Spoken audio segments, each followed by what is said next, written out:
I thought I just want to hold him and sit here and cry with him. When the federal building in Oklahoma City was bombed on April 19th, 1995, a group of EMTs and paramedics from the AMR Emergency Medical Services Authority were among the first rescue workers on the scene. For many of them, just doing their jobs that day was emotionally devastating. This story is not a recreation. It's a look at the question, who rescues the rescuers? A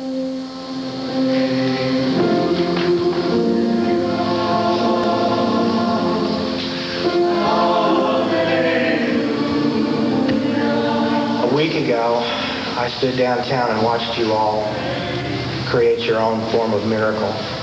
You were presented with something that's inconceivable.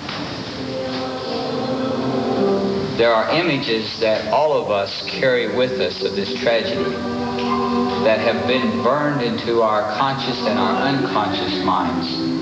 They're images that we would like to forget that come floating back. We've had an explosion downtown.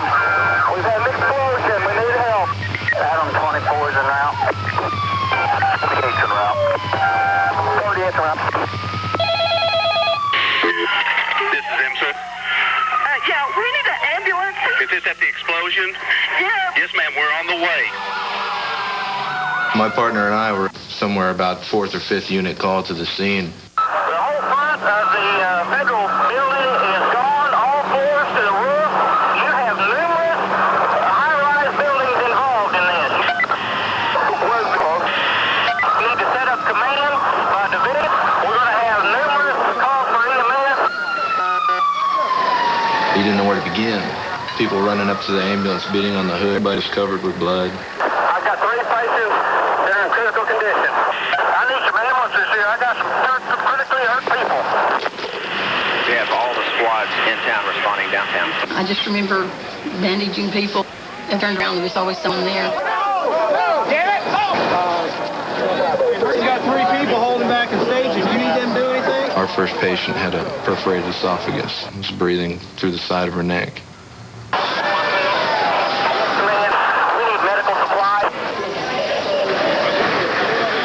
I started trying to decide who was going to be treated first. Okay. Reds go right here. Okay. Yellows go at the curb. Okay. Greens go halfway down the block. Okay. Okay? All right. They're all critical. And somebody has to decide who goes and who doesn't. I saw Melissa backing up into the truck with a patient and wasn't breathing. She was shredded. One arm was ripped open and broken in several places, had an arterial bleed. Her neck was open. You could see her trachea. And, you know, as far as we're concerned, on an incident like that, the woman should have been wearing a black tag. But there wasn't anybody else critical at the triage at that point. She got put on the truck. En route to the hospital, I just started keeping her airway open.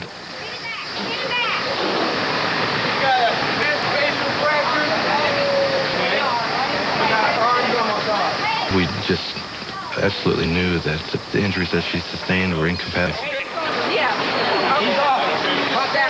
Everybody in this room has seen mutilated bodies, burned bodies, dead children. Everybody has, day by day, but never hundreds at a time. When all you're doing is, do they have a radial pulse? Do they have an airway? Let's drive. Let's go. It was such a useless feeling. Nothing has quite happened like this. Struggling to deal with their own haunting memories of the tragedy, rescue workers attend a stress debriefing session conducted by EMS chaplain Mike McElroy. Talking about it is one step towards healing. You have to let it out. Or the fears, the anxieties, just be inside them. And it would be doing physical and mental harm to them. It's my first day out, and someone that worked in the building came down and said that there was a preschool on the 2nd floor. Send me about 3 more companies. They reported about 20 kids trapped over here in this building.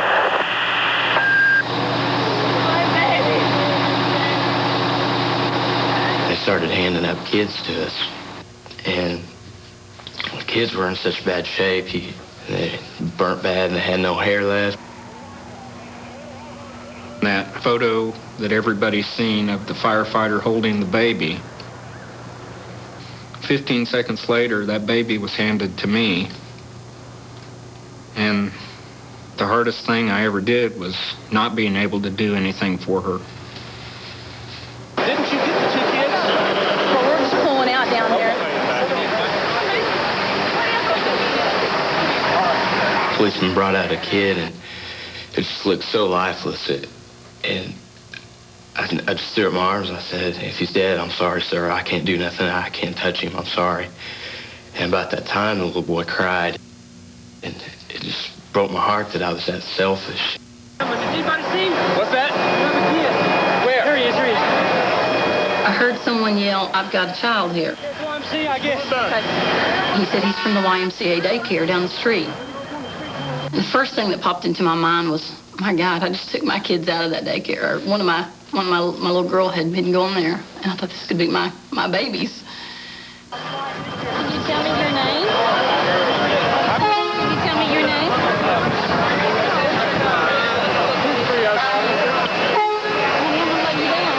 He was so scared.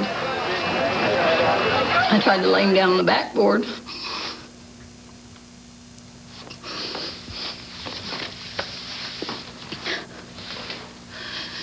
He didn't want to let go of me. And that was the one time that I thought, I just want to hold him and sit here and cry with him. Everything's gonna be okay. It really hit me that, I mean, something really, really bad had happened. Yeah, and that's my hardest part right now is to get through, is all the kids that were handed to me. I wish I could have been like Melissa. You know, all that footage that we saw with you on there holding that baby so tight, you know. I told Dawn, I said, God, I wish that I could have had just one to hang on to, because we kept taking the babies out and just putting them in their own playground. We had to lay them in their own playground, and they couldn't play anymore.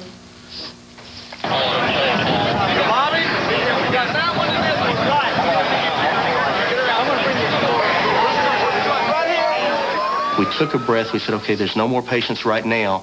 We're ready for that second wave. And that's when we really realized, looking back at that building, if they're not already out here with us, they're not coming out.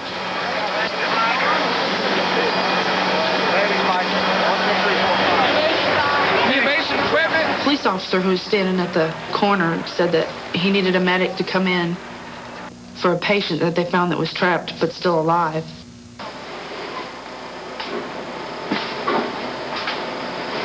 She was completely covered. There was just a hole probably about this big that you could talk to her through. You couldn't see her.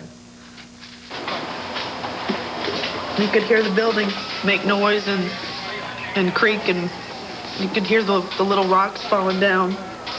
I've never been so scared on a call in my life. I honestly thought I was going to die in there. And I remember looking at the fireman and telling him, if I die, just tell my parents I loved them. Water department, we need the water department shut off. We've got high water rising quickly in the basement. We've got several people trapped. Come on out. Get out of there. Let's go. Get out. About that time, one of the fire chiefs came back in and said, we've got to get out. There's another bomb.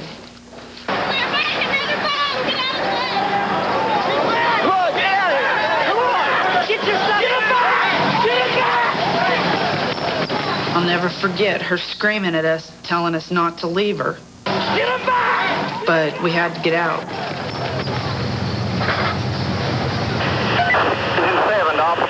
we have all clear in there. We went back down. We needed to make a decision. Her right leg was underneath a bunch of concrete. And then the surgeon went down with just a scalpel and a saw. And I talked to her the other day on the phone. She says she's doing okay.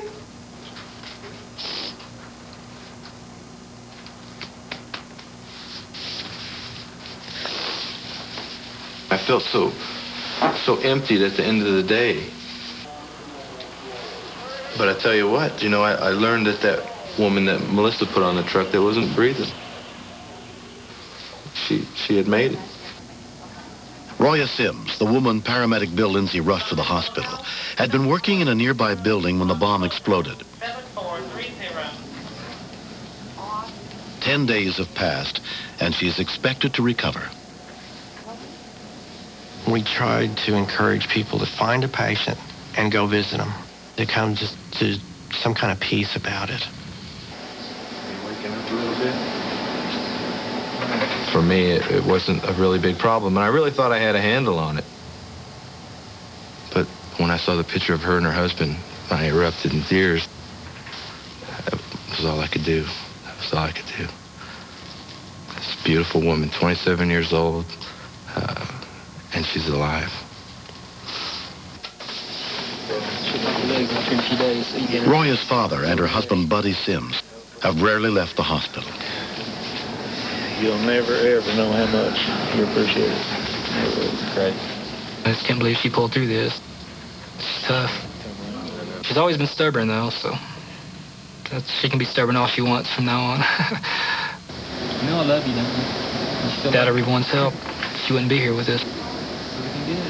And I don't know what I'd do without her. I've got 4 brothers at home. If you don't mind, I'd just like to make you the 5th one. It's okay. You got it. That was all the healing I need, probably for the rest of my life. I'll be here every day. It's good to hear the good things that have come out of this. You guys are first rate. You all are the heroes. People stop us on the street and they tell us if it wasn't for you, we wouldn't have as many people alive as we do. And that makes you kind of take a deep breath and try not to cry and tell them thank you. Hi.